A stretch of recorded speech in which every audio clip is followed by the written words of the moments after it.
At the time, it was the worst crash in aviation history. It was just a scene of absolute, utter devastation. In 1974, more than 300 people died when their plane fell from the sky. There's barely anything left here that's recognizable as being a part of an aircraft. You couldn't walk anywhere without the danger you were going to stand on a part of a human being. The key to understanding the disaster is found thousands of kilometers away. An unusual piece of evidence that tells the troubling story of a crash that could have been prevented.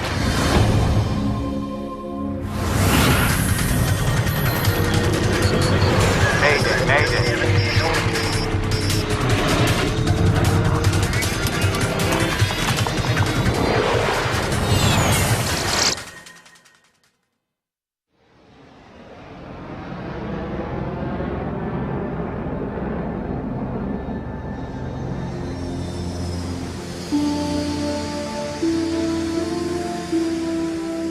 June the 12th, 1972.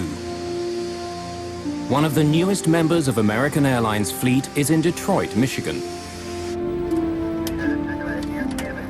John, Paige. Flight 96, a brand new DC-10, is getting ready for takeoff. Captain Bryce McCormick and co-pilot Paige Whitney have been in the plane for hours. Back there, so when we're in flight, if you can get a chance just to look at that. Detroit is just a stopover on a flight from LA to Buffalo and then to New York. You got there? You ready to try one, Paige? All right, sir.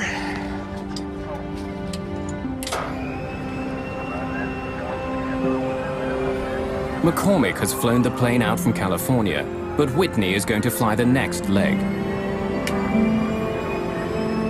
Both men want as much time at the controls as possible.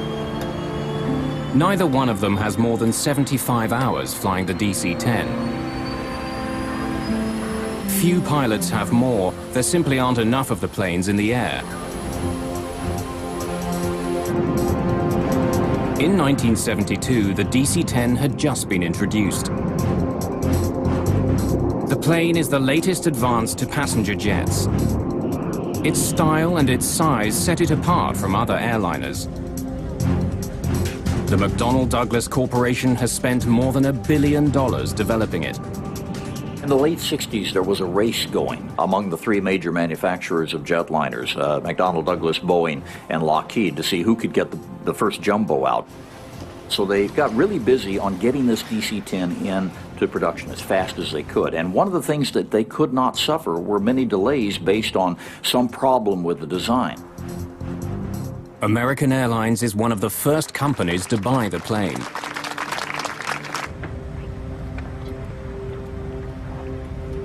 Flight 96 is one of those planes. Just the fifth DC-10 ever built.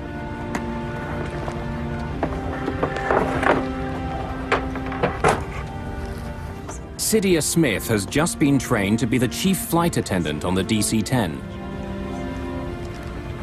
I was excited because it was one of the first jumbos that we had. And I was going to have the opportunity to fly number one, which is what I always wanted to do on a big jet. I got you.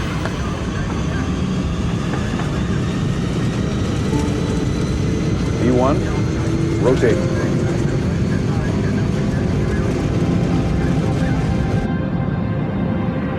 Just after 7 in the evening, Flight 96 lifts off from Detroit Airport.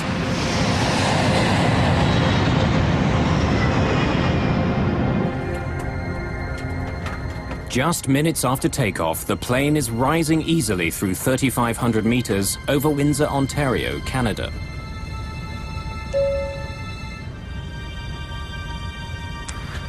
I was sitting in my seat, and the captain had turned off the fasten seatbelt sign, and I was making my way to the galley, and I had to go sort of downhill because we were climbing to go to the galley to turn on the coffee.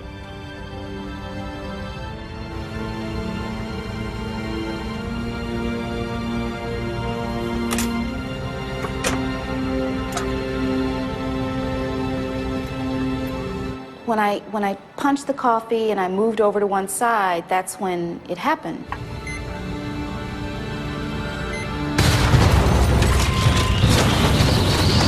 I remember falling over because the plane was like this, but all of a sudden it just went like this.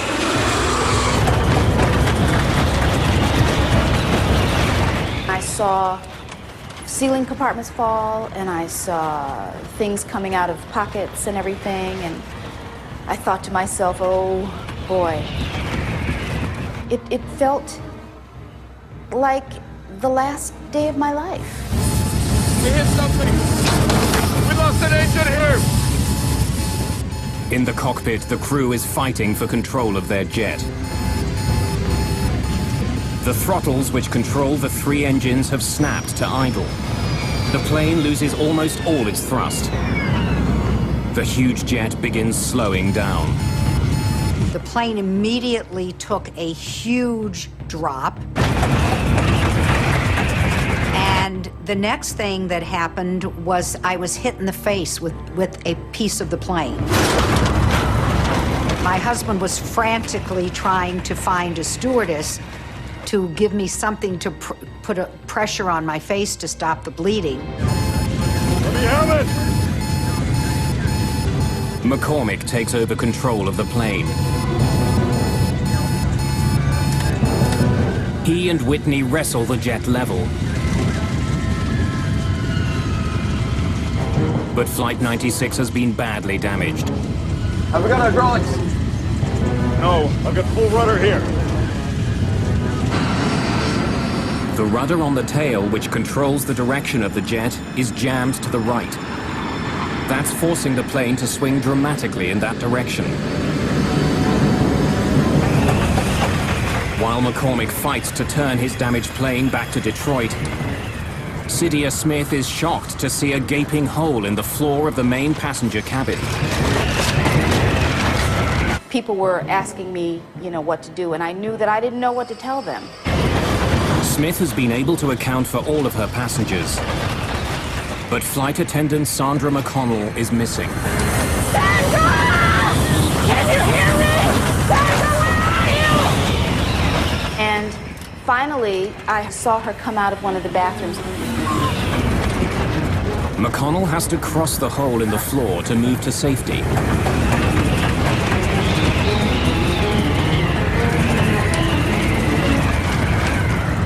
And almost every step she took, the floor kept collapsing.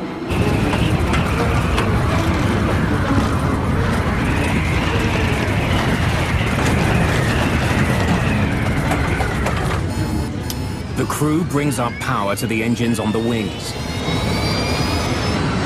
But the third engine on the tail stubbornly refuses to respond. Center, this is American Airlines Flight 96. We got an emergency. American 96, roger. Type of emergency? We've got a jammed rudder. We need to get down and make an approach. Along with his engine and his rudder, McCormick is also having trouble controlling the elevators on the tail of the plane. They help him move the massive plane up and down. They're slow to respond, but he can move them. The situation isn't completely hopeless. I think it's going to fly! American 96, turn further right, heading 200. Without complete control of the elevators, and with a rudder that's frozen to the right, McCormick has to use his engines to turn the plane. By increasing the thrust on one side of the plane, he can change direction. But it won't be fast. I have no rudder control whatsoever. So our turns are going to have to be very slow and cautious. All of the passengers move as far away from the hole in the back as possible.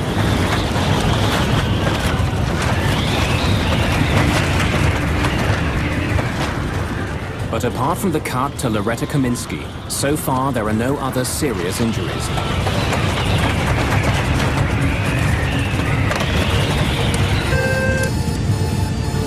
Captain, there's a hole in the back of the plane. A hole? Yes, sir. What do you want us to do? Get everyone ready for an emergency emergency landing. Bryce McCormick's DC-10 is badly damaged. The lives of everyone on board now depend entirely on his ability to land a plane that can barely fly.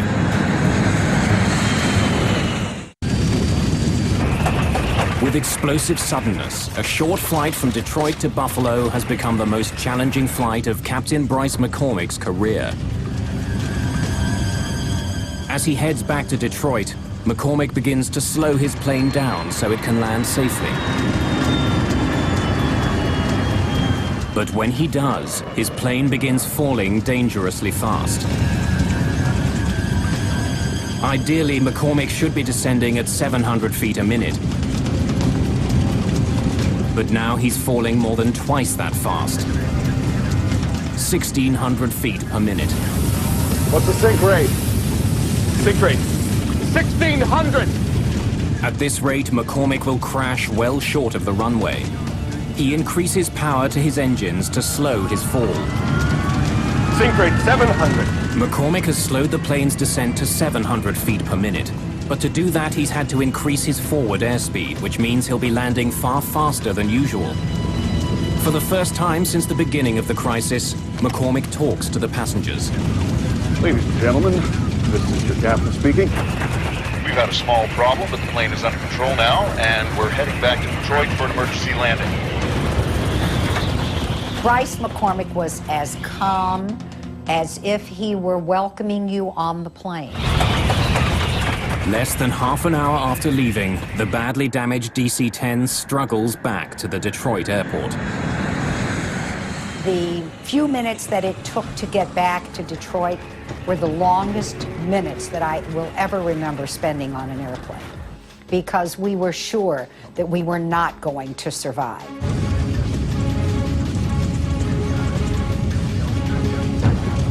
Captain Bryce McCormick now needs to give the jet even more power to push the nose up for landing.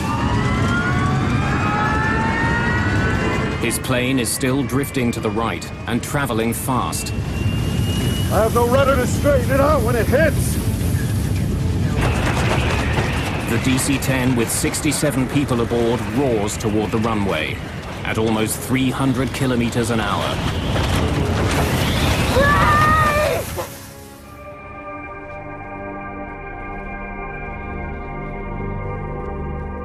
The landing was the most frightening part of the entire flight.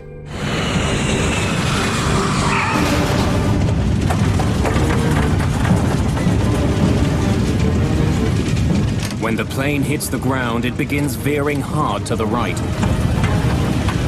Once the plane landed, it seemed like we just went on forever. I mean, it was just forever. One set of landing gear wheels runs off the runway and through the grass.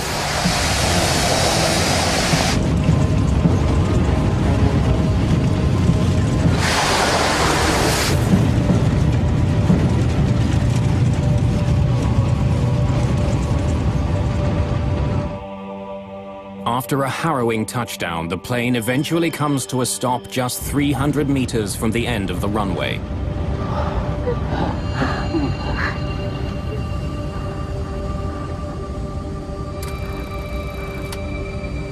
Okay. Engines off at your discretion. Shut him down. Every woman wanted to hug him, and he was just amazing, because it was just at that moment that we all realized that we were alive because of him, that he literally had saved our lives. If you take a look at something like this and you say, well, there's good flying and there's bad flying, this is beyond good. This is superlative. This is using every instinct you have as an airman and all the capabilities you have to stay calm enough to get the situation assessed. With the plane on the ground, the crew has its first opportunity to inspect the damage. The captain and I walked back when everybody was off. We walked back to the back, and we just looked up and saw this hole. And it was just so weird. There's no indication that the jet hit something as the pilots first thought. what has caused such damage to the airliner? The hole was so enormous that if anyone had been sitting in the seats that were there, they would have been sucked out immediately. At that point, they still felt it might have been a bomb. But while the incident had happened with explosive suddenness, no indication of a bomb is found.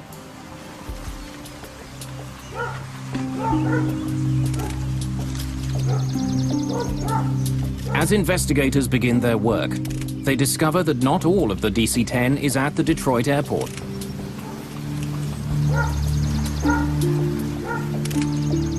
A coffin that the plane was carrying in its cargo hold is discovered 30 kilometers away from the Detroit airport, near Windsor, Ontario, Canada.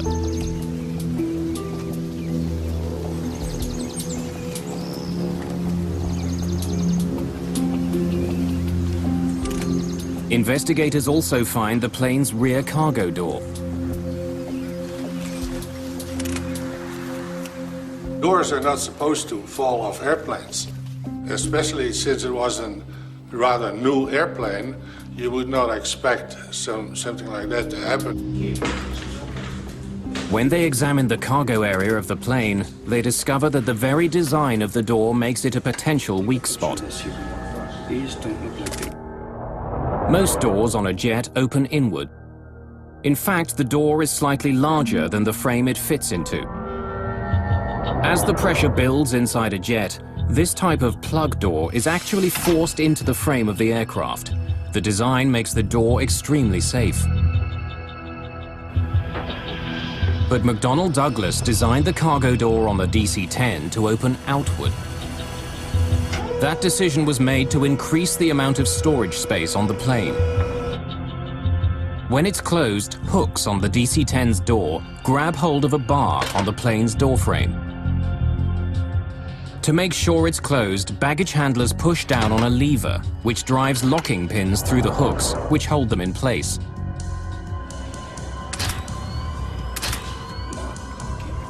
When investigators examine the cargo area of the plane, they don't find any structural damage around the door.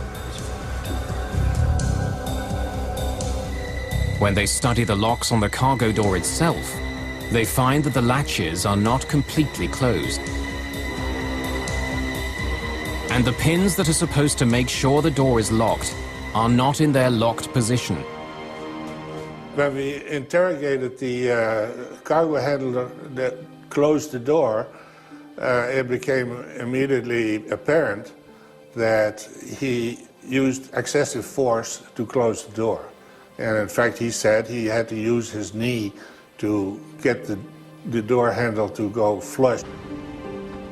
Investigators make a frightening discovery. It's possible to close the lever on the outside of the door, even if the hooks and locking pins are not in the closed position.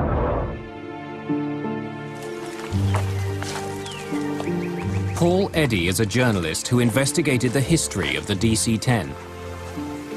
What Windsor showed is that you could actually pull the handle in order to buckle the top fixture so that the handle went home properly, but the locking pins had not gone through the spools.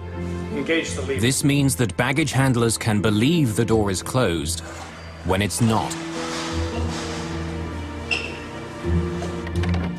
Not only can the outside lever be closed without the locks being fully engaged, there's no way for the crew of the plane to know. The faulty locking pins will still turn off the warning light, even though they aren't in their proper position. The door was a ticking time bomb. As passenger jets climb, the difference between the pressure inside the plane and the pressure outside the plane grows. If a door isn't properly shut, it will blow out with explosive force. The problem on the American Airlines flight began as the plane passed through 3,500 meters. When the door blew, the coffin in the cargo hold was sucked out. When the air pressure inside the plane was released, anything that wasn't firmly attached was pulled out of the airliner. It's a really startling thing if you're not expecting it. What you've got is a lot of air stuffed inside this pressure vessel that now wants to get out. And the bigger the airplane is, the more powerful the hurricane of air leaving the airplane is during that period of time. By itself, explosive decompression does not make a plane unflyable. So why had Captain McCormick experienced such difficulties controlling his jet? Investigators take a closer look at the back of the plane's cabin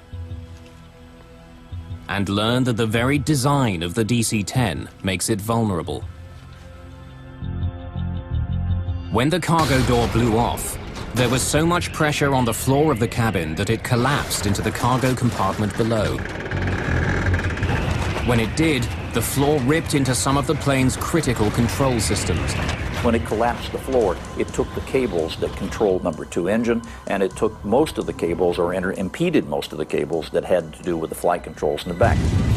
I think it's going to fly! It left McCormick just enough control to keep his plane level. The remarkable flying of Bryce McCormick had saved the lives of everyone on board Flight 96. But there was a problem with one of the newest and most expensive planes flying over North America. In the Windsor incident, there was an obvious flaw.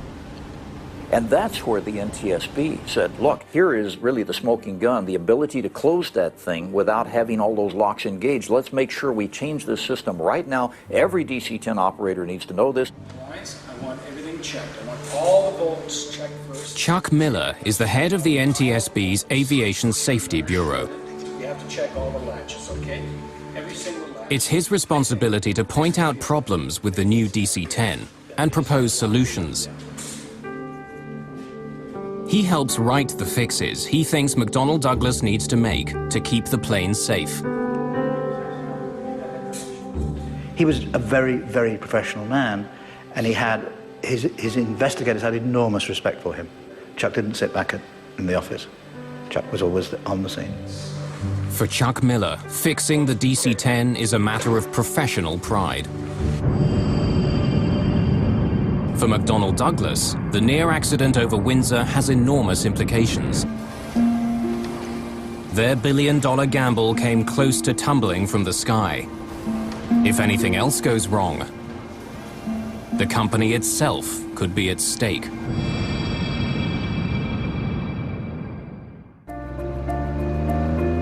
March the 3rd, 1974. A perfect spring-like day in Paris. It's been almost 2 years since a DC-10 came close to crashing near Windsor, Ontario. Now more than 50 of the new planes are flying around the world. One of them, Plane 29, is owned by Turkish Airlines. Normally, the last leg of this trip from Turkey to England wouldn't be very crowded. But today, the DC-10 is filling up fast. People are squeezing into seats throughout the plane. A strike at a British airline has passengers scrambling for any flight back to London. Wendy Wheel is one of many last-minute additions to the flight. A model, she's returning home after a shoot in Spain. We'd been married for 18 months, and we were about to start a family.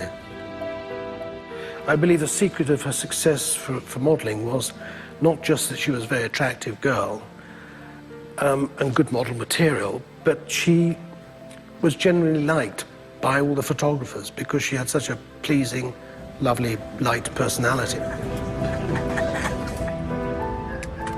With all the new passengers boarding, the flight is a little behind schedule.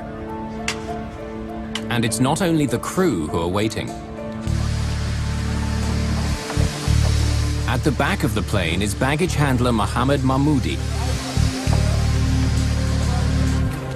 With all the new passengers, he's not sure if there are any more bags to load. C'est tout. Vous êtes fini. Viens, j'ai l'affaire. Not expecting any other luggage, Mahmoudi locks the rear cargo door.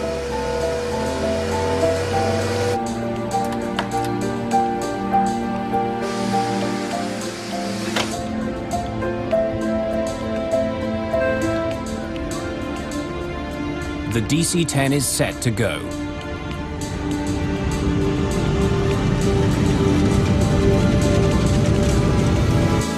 Just after 12:30 in the afternoon, THY Flight 981 lifts off into the skies above Paris. London is less than an hour away. Race control, this is Tango Hotel Yankee 981. We're at 60. Requesting clearance to flight level 230. Tango Hotel Yankee 981, you are cleared to flight level 230. 981, roger.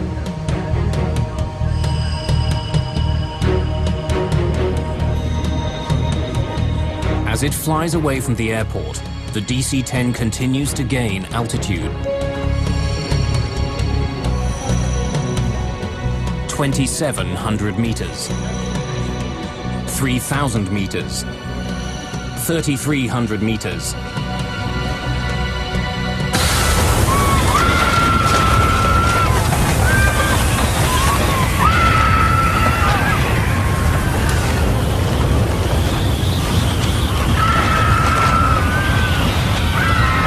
The huge jet shudders and banks to the left.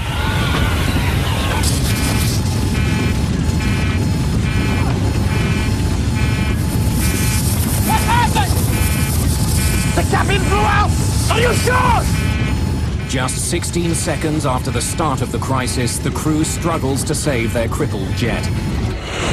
The nose is pitching down, the plane picking up speed. Bring it up! Put our nose up! I can't bring it up! She doesn't respond! Passengers at the back of the plane witness a horrifying scene. 2 rows of seats have simply disappeared. Through a huge hole in the floor, passengers can see the sky over France. 7,000 feet! Hydraulics! We've lost it! The crew discovers that they have no hydraulic power with which to control the plane. Without it, they can't move their rudder or elevators. Even without its most basic controls, the plane begins to level out. But it's fallen too far. Looks like we're going to hit the ground! Speed! The DC-10 is traveling almost 800 kilometers an hour.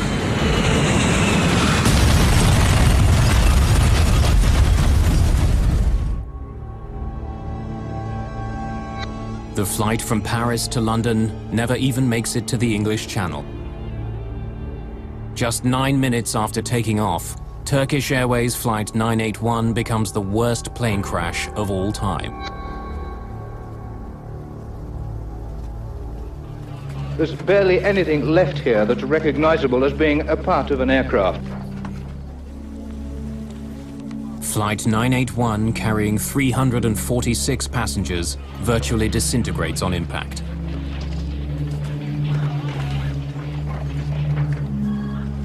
There are no survivors. It was just a scene of absolute, utter devastation. And the litter of personal possessions, electric wires, bits of metal, bits of bodies, just strewn everywhere. I mean, you couldn't walk anywhere without the danger you were going to stand on a part of a human being. I still have nightmares about this, even though it's 33 years ago. Investigators for the French Accident Investigation Bureau are quickly on the scene. My first job was to evaluate the scope of the wreckage and to begin the first investigation on the spot. At first I was unable to know what has happened, I was just seeing that a terrible crash has occurred and that it will be a very hard work for the investigators. Despite the enormous force of the crash, the black boxes, made of 3 layers of hardened steel and insulation, survive. Their contents could provide valuable clues about the crash. Most of the speculation was that it must have been a bomb, because, you know, you've got a almost brand new, very powerful aeroplane flying in clear blue sky, and it gets to 12,000 feet and falls out of it. Investigators are called to a field 15 kilometers from the crash site. They find a piece of fuselage and 2 rows of seats from the DC-10.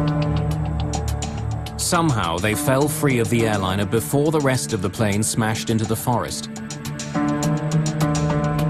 When investigators arrive, the bodies of the passengers who were in the seats have already been removed. When relatives of those who died in the crash arrive in France, they're directed to a small church in the town of Senlis. One of the saddest sights I've ever seen is in this church. They laid out on tables everything they'd found, you know, clothing, possessions, teddy bears, rings, watches. And then relatives who wanted to were allowed to come and walk around these trestle tables with all this stuff laid out.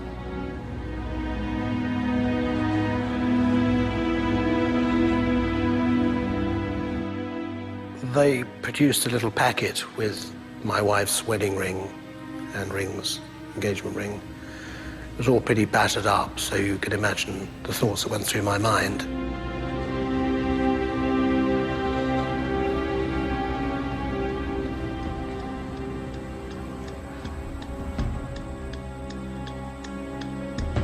Since the accident involves an American plane, the NTSB's Chuck Miller joins the investigation. For the second time in 2 years, he's dealing with a problem with the DC-10. I don't believe that Miller suspected for one moment that the door hadn't been fixed after Windsor. But it becomes clear that the piece of fuselage found in France is in fact the plane's rear cargo door. It seems like a repeat of the Windsor accident. Miller is left with a haunting question. Why hadn't the problem been fixed? When he saw the door, of course, saw that it hadn't been done. The fix hadn't been made. And that's when I think his anger became very, very strong indeed. Miller takes an unusual step. Although the official investigation is just beginning, he gives journalist Paul Eddy an important tip. I said, have you got any ideas what made the door come off? He said, yeah. If I were you, I'd go and look at a place called Windsor, Ontario.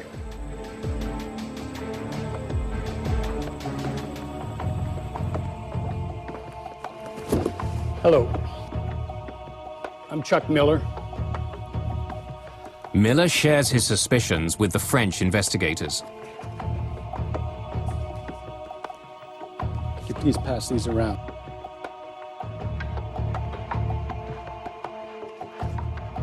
These were taken on June 12th, 1972, right after the incident. We have asked for the report on the Windsor accident, and our American colleagues were also volunteers to give us a lot of details. After all the work done during the American Airlines investigation, had something been overlooked? Was there another problem with McDonnell Douglas's enormous plane?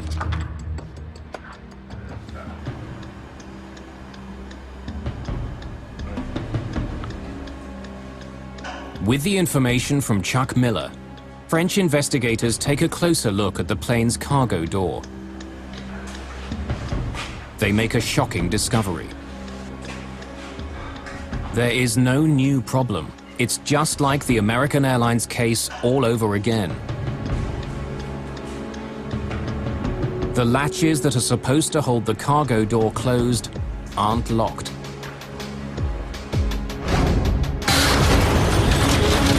And since 2 rows of seats were sucked out of the DC-10 over Paris, it's clear that the floor on the plane collapsed, just as it had in Windsor. It looks like we're going to hit the ground! I can't bring it up! Doesn't reach out! In fact, when investigators listen to the cockpit voice recorder, they find that the Turkish flight crew had even less control of their plane than the crew of American Airlines Flight 96. We need to get down and make an approach. I think it's going to fly! Over Windsor, Bryce McCormick was able to recover his plane and land it. But in Paris, all the hydraulic systems were destroyed.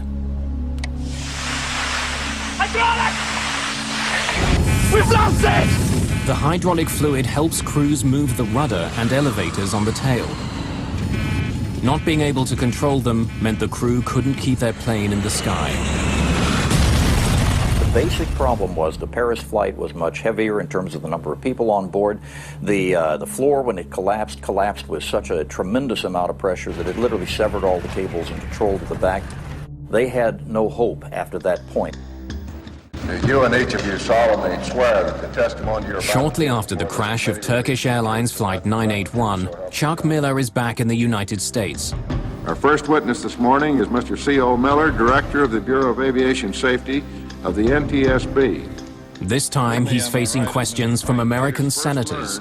A potentially catastrophic design defect. A special hearing begins to find out how a problem that was identified in 1972 could bring another plane down 2 years later.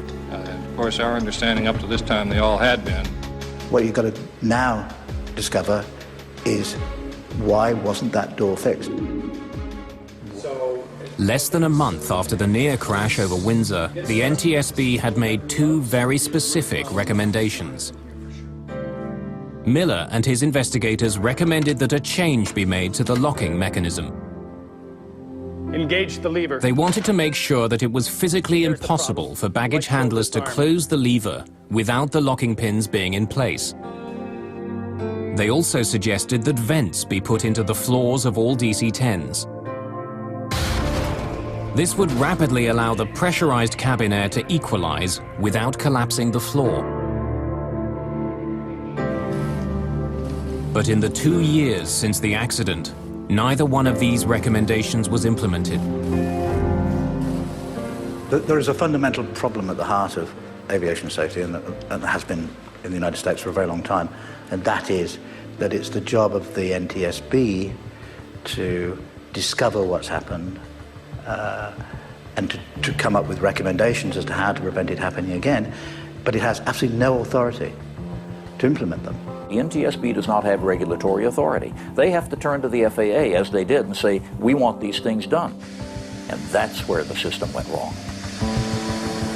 If the FAA, the Federal Aviation Administration, issues an airworthiness directive, planes are pulled out of service until the proper fix is made. But as serious as the problems on the DC-10 were, no airworthiness directive was ever issued. A so-called gentleman's agreement between the head of the FAA and the head of McDonnell Douglas stopped it from happening. The gentleman's agreement is the root cause of Paris. There is no question that if an airworthiness directive had been issued, as it should have been after Windsor, Paris would not have happened. It was an entirely avoidable accident. McDonnell Douglas assured the FAA that it would fix the problem voluntarily. An airworthiness directive would cast a shadow on the still fledgling DC-10. The last thing in the world you want is for the public or any of the airlines who are going to be operating these airplanes to think, oh, maybe there's some flaws in this bird. And so an airworthiness directive, especially one that requires you to go back and re-engineer something, is a really horrific thought for a manufacturer. McDonnell Douglas did make changes to the way the cargo door was built. A peephole was cut in the bottom of the door so baggage handlers could see if the locking pins had engaged. Several warning signs were also attached to the plane's door. The company also made other changes to the DC-10. These included increasing the length of the locking pins and attaching a plate to the inside of the door. This plate would make it physically impossible to push down the lever if the door wasn't properly locked. But each of the proposed fixes had its own problem. Many baggage handlers didn't know what the small window in the door was for. And the baggage handler in Paris read and spoke 3 languages, but not English, the only language in which the warning signs were written. The support plate that was supposed to be installed in the door was never attached to the jet that crashed in Paris. Papers confirming the completion of the work are also uncovered. But no matter what the paper trail says, the fix was never made. Again, the problem is you don't have an independent FAA inspector coming along to look and see it and then put his stamp on it, because it wasn't an airworthiness directive. In the years following the Turkish Airlines crash, an enormous flurry of lawsuits are filed in California. As time went by, I learned more and more about what actually happened and realized that it was not an accident as we would call an accident. It was totally avoidable. My goal was to expose these people. In the weeks leading up to the trial, lawyers who are involved in the case have access to the entire history of the DC-10's development.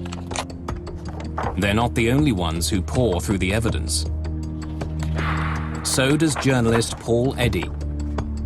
We were determined to get to those documents and that testimony. Somebody gave us a key to the depository where the documents were, and so at night we would go in and then had a huge accumulated pile of documents to go through in order to find out what they've been up to. Reading through the immense pile of paper, Eddy makes an incredible discovery. A memo written by Don Applegate, the director of product engineering for Convair, the company who'd built the cargo door for McDonnell Douglas.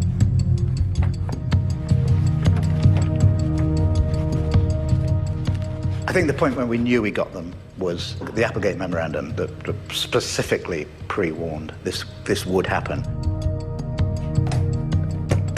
The memo is a damning indictment of the cargo doors that were being made for the DC-10 and the lack of venting in the cabin floors. It warns that it's only a matter of time before there's a major disaster involving the doors.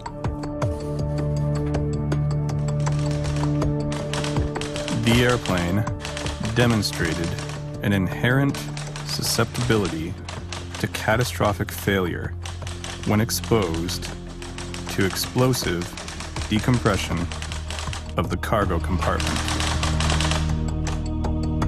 The memo, written just weeks after the near disaster in Windsor, recommends that immediate changes be made to the DC-10 cargo door.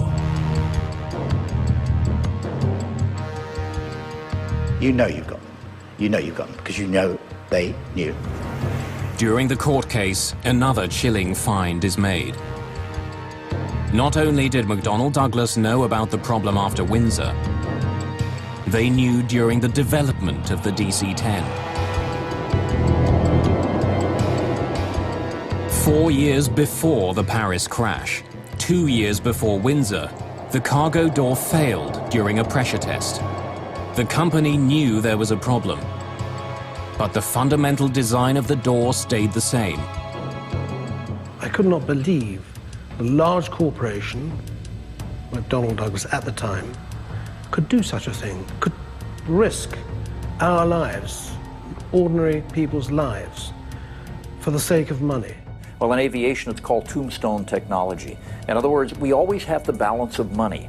And unfortunately, over the years, It has been true more times than not that we have had to wait until we had enough people die in an accident to say, you know, we really are going to have to spend the money over here. The Applegate memo and other information that comes out during the court case leads to one of the biggest settlements in the history of aviation. McDonnell Douglas paid over $80 million in damages. After the Paris crash, foolproof changes were finally made to the DC-10 cargo door. And this time, nothing was left to chance. The FAA issued an airworthiness directive that ensured the doors would never again open in mid-air. And it worked. After Paris, there wasn't another serious incident involving the cargo doors on a DC-10. But the plane's history and an intensely competitive industry did have an impact. McDonnell Douglas sold far fewer commercial DC-10s than it had once hoped for. Most of the pilots that I know who have flown the DC-10 over the years really love the old bird. She's probably a little more clunky than the 747 in terms of her heaviness of flight controls, but it's still a lovely bird to fly. That's fine, but you can't disassociate either the airplane or the company from the awful reputation that the crash left. Eventually, McDonnell Douglas itself disappears. The company was bought by Boeing in 1996. In the forest outside Paris, a monument now stands honoring those who were killed on Flight 981. A permanent reminder of one of the most disturbing crashes in the history of aviation.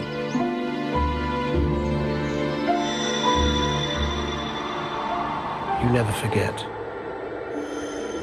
And I've gone on to lead my life for 30-odd years, but I've never forgotten. People to this day will think it was an accident, and it wasn't.